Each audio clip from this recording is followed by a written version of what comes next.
Well, welcome, Scott. Welcome to Travel Connections. Thanks so much for being here. Thanks for having me, Suzanne. I've been following you on social media for years. You do an excellent job. Obviously, it's your job. Um, but I never really knew that I would get to meet you. And now that I have this podcast, I can reach out to these amazing people. And I thank you. Your schedule is insane. You get off one plane, you get out of bed, you go to the next one. I mean, that's how it appears anyway on social media. Am I right? So not only that, I get out of one hotel and I go to the next, so much so that I literally, not even an hour ago, I just moved from one hotel and I just checked into another one.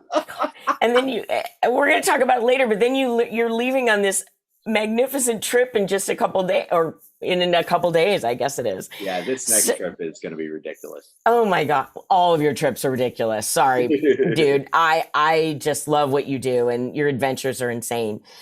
Well, I do believe you have the best job in the world. No question. And I read your bio to the audience, but I would love to hear about your journey and how you got here, because you do have an unusual job. It's not, there's no parameters that are set for what you do. Yeah, so this was not like many people, this was not the life I set out to have. I was raised as a police officer's son. I was raised very much in a blue family. My dad's side of the family, they're all cops. And my father they're all from Michigan, and he was a Michigan State Trooper for 11 years. And I was born in Michigan. We moved down to Fort Lauderdale when I was 3. He became a Fort Lauderdale cop for 11 years. And I grew up around the police station. I grew up going on ride-alongs all the time and watching interrogations and, reading autopsy reports, like just weird, but a fascinaing life, Right. Taking my driver's license test in a police car. I can't believe that. Nuts. I can't believe that. How are they going to fail you? Right. Well, they can't. And you're Right. Joe's son, right? I mean, you had to be passed through. Right. You can't say, sorry, young chap. You Yeah, can't have it. exactly. So my life was completely mapped out. I was going to finish high school, 6 months later, join the police academy, become a cop, get married, have the 2.5 kids, the white picket fence, retire and die. Like that was there was no thinking about it. That was what was going to happen. 3 weeks before I graduated high school, my father was killed in the line of duty in a plane crash and turned my whole world upside down. And I went from the perfect Leave It to Beaver family to complete chaos, and nothing was ever going to be the same. And I really didn't know how to deal with it. And not only that, much more importantly, I had no idea what I was going to do. No. Because I didn't want to be a cop anymore. I was a C- student. I hated school. There was no way I was going to university. I thought that school did not teach you what you need to know in the real world. And now that I'm 51, I can see I was right. Yeah. And, I don't know. I think that the education system needs to really catch up with what's going on in the real world, and they need to teach real world skills. But having said that, my friend's friend was a stockbroker in New York. This was 1989. The markets are going through the roof. And he's like, listen, the top 2 guys are moving down to Florida and they're going to open up their own firm. He goes, I'm really close with one of them. I can get you in the investment banking program. And I was like, are you joking? Like, I don't know finance. I'm bad at math. I don't know how to sell. This job could not be the polar opposite of me. And he asked a very good question. He goes, what is the alternative? And I had none. So I went. He saw something in you that you didn't see. I was accepted, and I was in investment banking for 10 years. And the good thing is I learned the most important skill that you can have in life, and that's sales. Now to this day, I could sell anything to anybody in any industry because it's all the same. Mm-hmm. It's a product, a service. It doesn't matter. A sale is a sale. You're not selling something. You're selling a feeling. Right. The trip is not a trip. It's how it makes you feel. Mm-hmm. You know, exactly. The nice car It's not, it's how you feel when other people see you in it, or the sign of success, or whatever it is, you know? Right. So I did that for 10 years. And then they came out of the office one day. It was a Friday. I'll never forget it, in 99, and said, we just sold the firm. If you show up on Monday, you're going to have new owners. And half the firm resigned, including myself. And the guy who sat next to me, his best friend was an expat who lived in Thailand. And every time he used to come and visit, we used to go hang out and go out for drinks and this and that. And we became really friendly. And he always used to tell me to come visit him. And I was like, dude, I work 90 hours a week. I can't take a 24-hour flight. Are you out of your mind? Right. That's not reality. No. So the day after I left the firm, he called me. He's like, you have no job. Come and visit me. So I had no excuse. So I bought a 2-week ticket. I went over there. After 4 days, I called my mom. I said, I'm never coming home. Send my stuff. And I ended up living in Bangkok for 11 years. Oh my God. And Bangkok's unbelievable. It's literally still to this day my favorite place on the planet. I think the people is incredible. The street food rivals most Michelin star restaurants. And I don't know, I have more friends over there than anywhere in the world. And I miss it every day. Every single day. That's amazing. And that was way back when, in like 98, 99. Yeah. And, so things were a lot different even then. It was a lot different. And I was there a couple of years before social media came out. Sure. So it was out, you know, like a little bit, but it wasn't out. No. So when I was over there on a whim, after a few years, I partied my ass off, whatever. But that's how you get to know everybody. Sure. Then I had friends all over, Hong Kong and Singapore and Bangkok. Of course you did. So I started on a whim the first digital agency in Southeast Asia. And that is when all the crazy hotels were entering Bali, all the nice hotels in the Thai islands. And we were the go-to digital agency to build out all their marketing strategies and everything. And we just exploded. I mean, I had 17 accounts in my first 3 weeks. And it was just this natural, a natural transition for you. It was like, it was something inside you that said, wait, I know how to do it. We need to get this out to the people. Yeah. And I just hired really smart people that worked in advertising and watched for 5 years. That's where I learned everything on social. Then I sold the agency and built up my personal brand. Okay. And now I still operate as a digital agency, but don't offer as many services. But now it's just me. And, you know, I do have certain, I have certain video guys and certain guys that do everything else. And, but now it's just, I'm on the move. So after that, I ended up living in 6 different countries for 17 years. I came back to the States in 2015. I lived in Thailand for 11 years, Philippines for a year, Sri Lanka for a year, Portugal for a year, Spain for 4, and London for a year. That is really hard to even understand for most people, I think.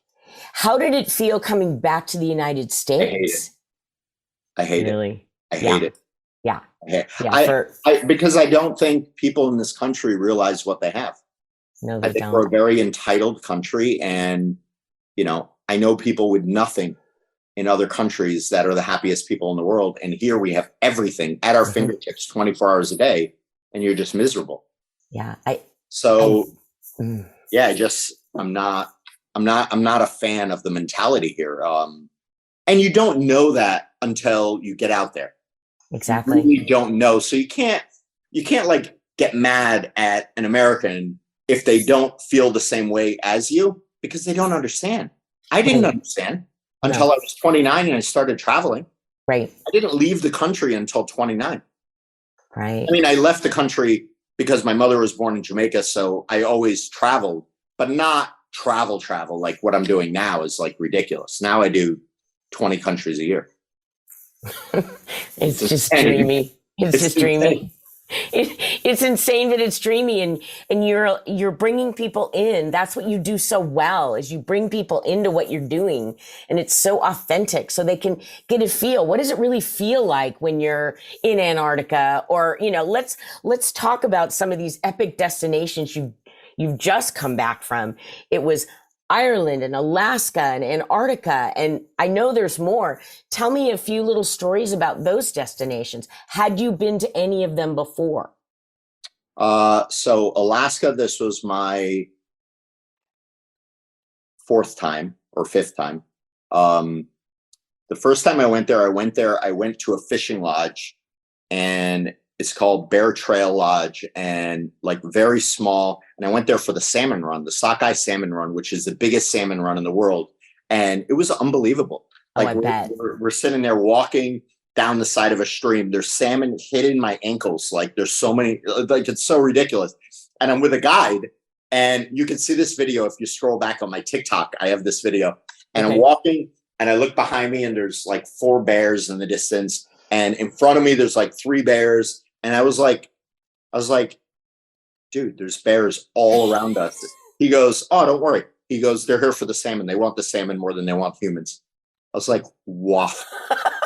But they're 10 yards like away. they were everywhere. They were my within God. 20 yards of us in every direction. Oh my gosh. Yeah, it was That's nuts. magnificent. It was a very unique experience. Right. And then the next 2 times. So this was my 4th trip. So the next 2 times was on a small cruise ship, Uncruise. Uncruise. Okay. Uncruise is a fantastic product. It's a small cruise line, no frills at all. You have a room, very utilitarian. There's no fanciness. There's no whatever. But 3 things. Their staff is unlike any other. The food it rivals some of the best restaurants I've eaten at in my life. And their experiences are uncomparable. Isn't that what it's about? It's the only thing that it's about. And that's why they're so successful. Okay. Because they don't concentrate on the frills. They concentrate on everything else. They concentrate on the feelings. Okay.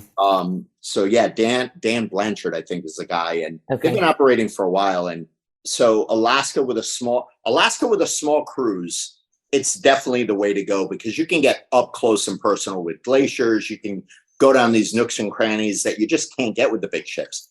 Now, having said that, I've never been with a big ship, and I just did Cunard, which I'm a big fan of.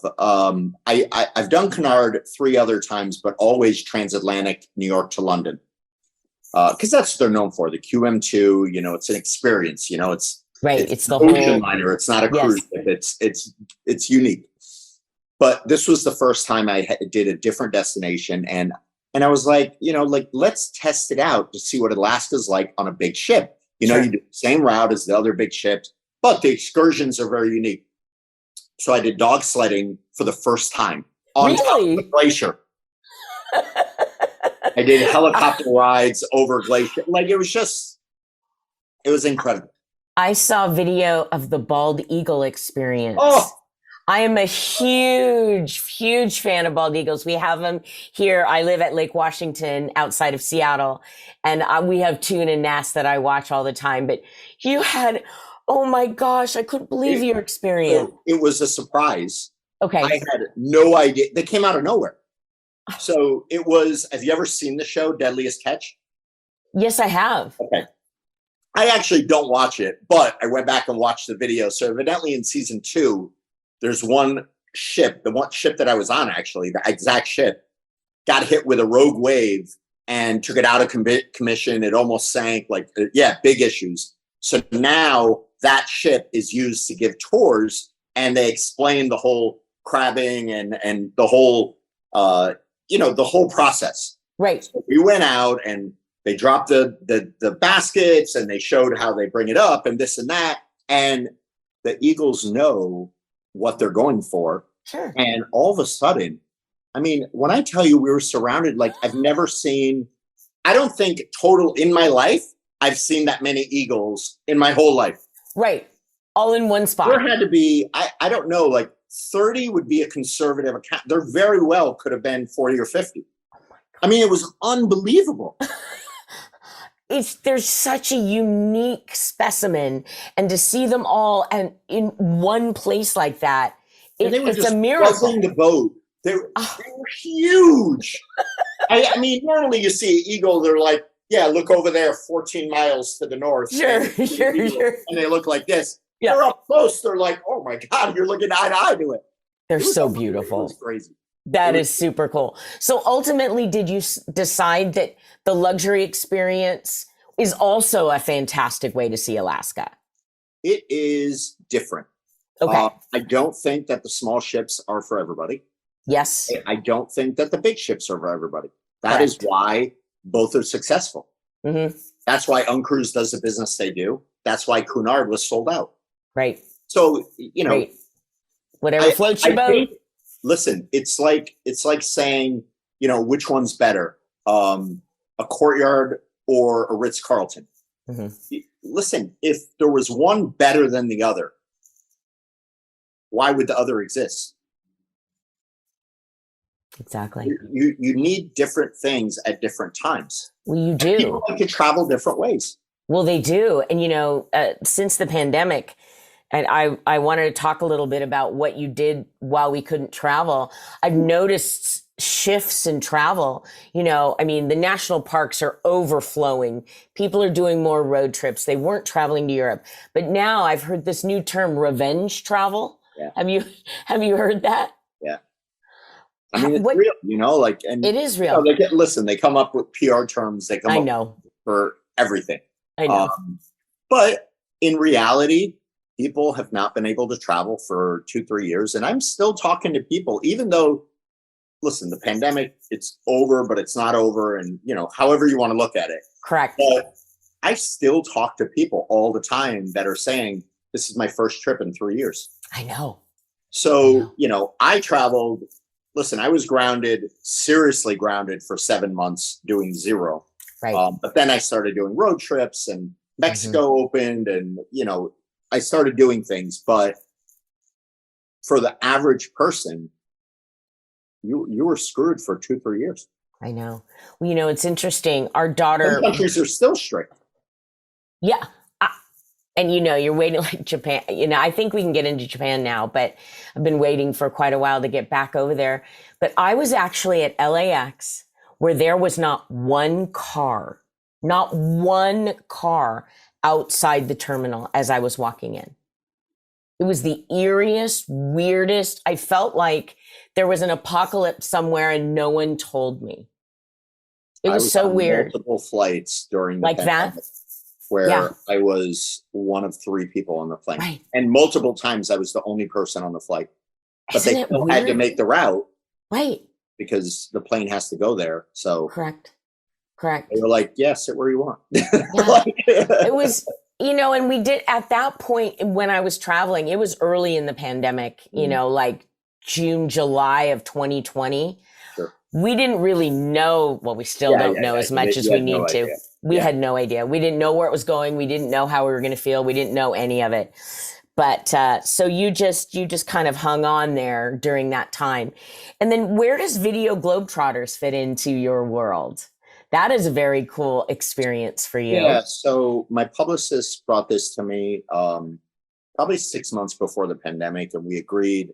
So it's the first travel series on Lifetime. Okay. And we, you know, worked out everything and started filming. And unfortunately, right before we got the trip done, we got all the editing done. And right before it premiered, the pandemic happened, and we premiered during the pandemic. While that sounds like, oh, that's great, everybody was home watching TV, it was the beginning of the pandemic. So it wasn't good. No. Fortunately, the show has not been canceled, and, you know, I'm just waiting for them to get back up and running. But in the meantime, I still do a lot with my personal brand. So, well, yeah, that's one of the side things. It's a fantastic show, and I think it just needs to be relaunched, you know, when people have the right mindset. Yeah, if I was in charge, I'd say, you know what, forget that. Yeah. Let's get a do-over and let's show it while people are enthusiastic. Because that was, you know, as a travel writer, that was super weird for me, because it's like, what do you write about if you can't write about travel? And, you know, people didn't even want to hear about travel for a while. And then you had the people on the fence, the absolutely am not going to travel, or the absolutely I'm going to travel no matter what kind of people. So you had a really weird dilemma there on what you're going to write about. So It was just like ESPN, Sports Center. There were no right. sports. I know. Sports Center was the most boring show on the planet during the pandemic. They could not dream up stuff to make it interesting. No. Like it just I couldn't even watch it. No, it was ridiculous. well, and then even reading travel magazines, what were they doing? Right, You know, right. they had Yeah, advertisers to please. And same thing. It's like, how do we spin this? Hello, we're smarter than that. Yeah. You know, Travel Connections is about the connections we make, and you are the king of connecting with people. Tell me a story or two about maybe something unusual that happened, or that you connected with another person around the world or here. You can share that story. Well, I listen. I'll give you a perfect example. I meet 80% of the people in my life I've met this way. Yes. I'm convinced that one day we will meet in real life and absolutely we'll be friends forever. Yes. I think that when you meet people this way, you have a much more intimate relationship because you just know everything that's going on. Mm-hmm. Because contrary to what people say about privacy, they put their whole life on social. Yes, they do. And then they turn around and say, "Oh, well, privacy. I don't want anybody to know. Oh, no, don't track my this, don't track my that." and it's like, but you put everything out there. Like, right. I want Google to give me a more tailored experience to what I search for. Yes. Track what I say. Mark Zuckerberg, listen to this conversation. Like who cares? What do you have to hide? So I'll give you one example. I get a DM one morning years ago, maybe 5 years ago, and it's from this guy Siebes, and he says, "Hey, I live in Fort Lauderdale. I see you're based in South Florida. You fly drones and you do the sunrise every day. Let's hook up and do the sunrise one day on the beach." Okay. So we got together and, just, it was great. And then we did it a couple more times and really became friends and started going out for drinks and this and that. And then, he shot videos, but really did like corporate videos, like not really travel, a little bit, but not really. So I was like, our two worlds need to collide. Like, you do a lot of things that I don't do or I can't do, and I do things that you can't do. So I said, it's the perfect marriage. So I really started to bring him into my pitches with these travel brands. I say, listen, it's going to enhance my trip if I can bring a video guy. Right. So no. Finally, somebody contacted me out of the blue. It was you saw the movie The Hangover? Yes. Okay. So the hotel that they filmed in Bangkok, the rooftop hotel, it's called Labua. Okay. So the CEO of that company is going to, right under that rooftop bar, he's going to build a champagne lounge, and he is going to be the exclusive provider for 3 champagnes from the Champagne region in France. And he wants to fly to France, do videos, walking through the vineyards, interviewing the winemakers, talking about how his bar is going to be the only one, blah, blah, blah. Yeah. So he said, I want you to come there and post a video with me. And he goes, I need video guys, and we're going to be there. It's like a week and a half project, da da da da da. And I said, yes, this is perfect. So I called Siebes and I said, listen, this guy wants to do this. And he goes, great. I could do any dates between from now and the next 8 months, except this 1 week that's blocked out. What did the guy say? He goes, I can only do this week that's blocked out. So, oh my gosh. So I called him back and I said, listen, he can only do it that week. And he said, well, you could take my guy, his number one employee, who's still amazing, Alec. And so the first job that I had with my video guy, I actually had his assistant. Yeah. So, but now, they travel with me a lot. He's going with me to Greenland in a couple of days. And He's the one that went to Antarctica with me, and we do. So he comes on the really big trips. Like we're going back to Antarctica in December for 3 weeks. And yeah, so Saturday we go to Greenland, Iceland, and the Faroe Islands for 2 weeks. So he comes on the big stuff, but he doesn't do every trip. Right. We travel together probably 4, 5, 6 times a year. But do you think it was an instinct with you? You know, he reached out to you and you were accepting and you got to know each other. And then you're like, well, wait a minute. We have this chemistry, right? And it's all about chemistry too, I think, with the people you work with and like minds and all of that. And we just, as we get older, honestly, it's a sixth sense or a seventh sense because you can tell who's real and who's not.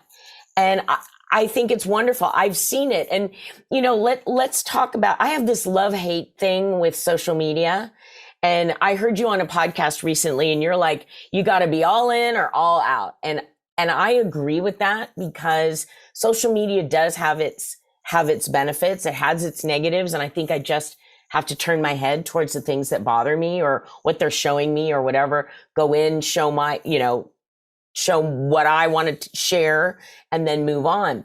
However, when you do really sharp, gorgeous overhead photography, I love it. You know who Gray Malin is, the artist. Do you know him? Okay. But it reminds me so much, and it's such a great compliment to you because it's just beautiful. And your morning sunrises and all of that, it's just lovely to see. But I also heard you talk about how even your just little personal ditties that you're talking to the camera and you've got that big old wonderful smile. They do super well too. What are your thoughts on that? As far as it requires all of it, right? Not just slick, wonderful, beautiful. I got news for you. I hate being on camera. Oh, but you're so good. I hate it like poison.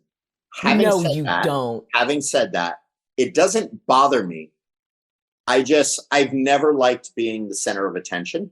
Okay. And I don't know. It just, and realistically, I should be doing a lot more. I should be turning the camera around on my face and talking and doing it every day of my life. The videos do much, much better.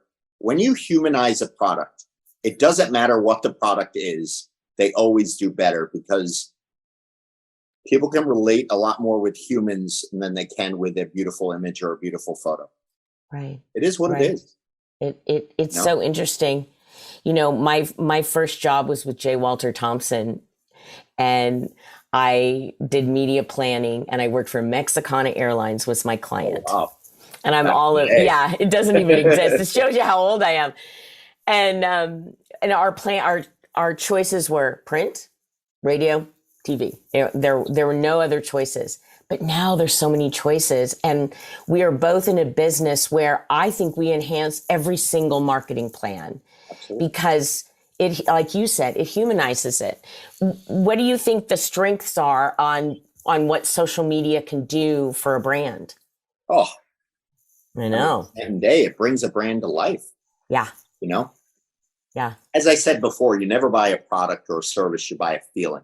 Mm-hmm. You know, you can tell a story better. And this is why everything's moving to video. You know, I mean, people are complaining on Instagram, oh, my photos, this. Everything is moving. Everything evolves. Nothing stays the same. Correct. If something stays the same, they die. This is what happened to Toys R Us. This is what happened to Kmart. This is what happened to, all these brands. Yes. If you don't evolve, you die. Yeah. And video is where it's at. I still do photos. I don't give a shit if it does bad or good or whatever. Like, right. Who cares? I know. Just push out what you love. Right. The term that I hate is what works best. Who gives a shit? It's your brand. Exactly. Care about what you're putting out. Mm-hmm. That's the only thing that should matter. What does well does well. What doesn't do well, it shouldn't matter. You're right. Like oh, I want my Instagram account to have an aesthetic feel, and I want people to go to my page and everything be the same. Like, who cares? It's a vanity thing. Okay, that's fine. That's your page looks pretty. And Right. it doesn't mean you're going to be more successful to another. No. No. Be No. real. That's why that one thing I love about the pandemic, and pandemic had just as much positives as it did cons. It did. One thing I love is the pandemic made it okay to upload a raw video without highly edited, because nobody had a choice. Nope. They were at home, bad lighting, bad phones, bad cameras, and they were just uploading, and they did extremely well. They did. And they're showing you the bread they were making, or they're showing you the garden they were working on. And it just warmed my heart to see people do that. People that may or may not have ever been on camera before. Right. And they're like, I want to show people, I want to share. And I don't know. That's the way we connect. So I will leave it with where we connect and you and I connecting. Tell me about the projects, or just briefly, or not briefly, just tell me the details of this cruise, because you're leaving soon and you've got some incredible destinations. And then I want to know where we all can find you. So we're leaving on Saturday, day after tomorrow, and I'm sailing with Atlas Ocean Voyages, which they're a startup cruise line, and they're more of an expedition line. But all their ships, all their destinations aren't expeditions. They also do just normal itineraries. Like, even though we're going to expedition type places on this cruise, it's not expedition like. So they're a very high end brand, but they do unique destinations, and they never touch US soil. So all their departures leave from somewhere outside of the US, but they're based here. So all the cruise lines are based in South Florida. Right.